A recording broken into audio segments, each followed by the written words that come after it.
Sincere right here. So I want to tell y'all about feeding animals sometimes. Feeding these ball pythons or snakes in general. I have several. I'm not a professional, but I do have over 20 years of experience. You know what I'm saying? And one thing you don't want to overfeed. That's number one. People like to power feed.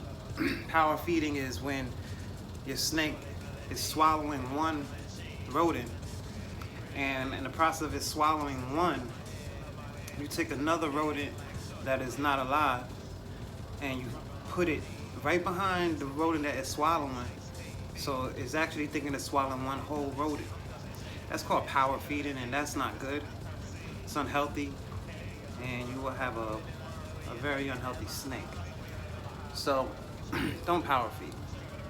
If a snake is eating properly, I feed my snakes once a week.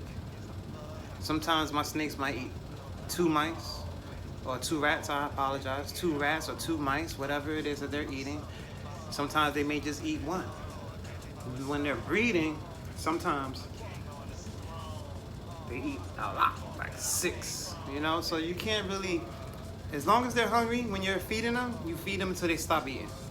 That's what I do during breeding season. But if you want to control it, 1 rat to 2 rats every week is what I give mine.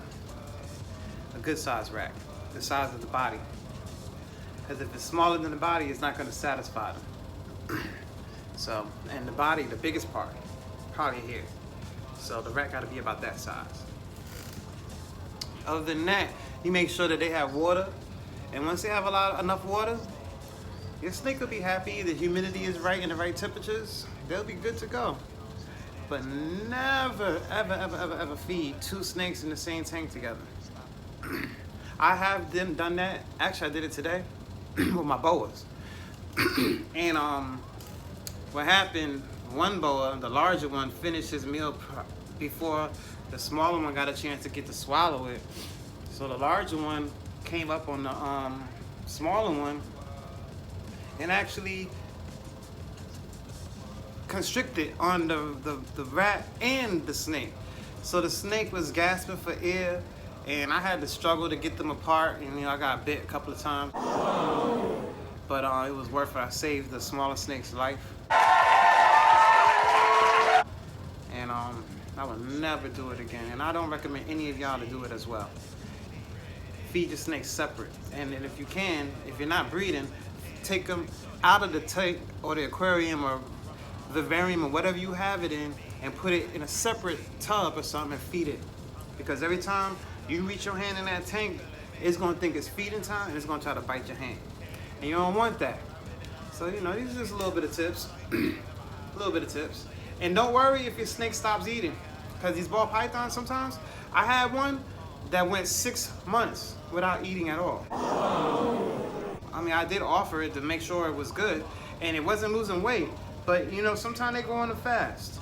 And if that happens, don't be alarmed. Don't be afraid. Just go with the flow. And force feeding it, I don't recommend force feeding any snake. Unless you really have to. Unless they're really, sick. And you have to do what you have to do. But I would recommend going and check a vet prior to doing any force feeding. In fact, I would recommend checking a vet for anything if your snake is ill. Before trying to self-care if you don't have that much experience.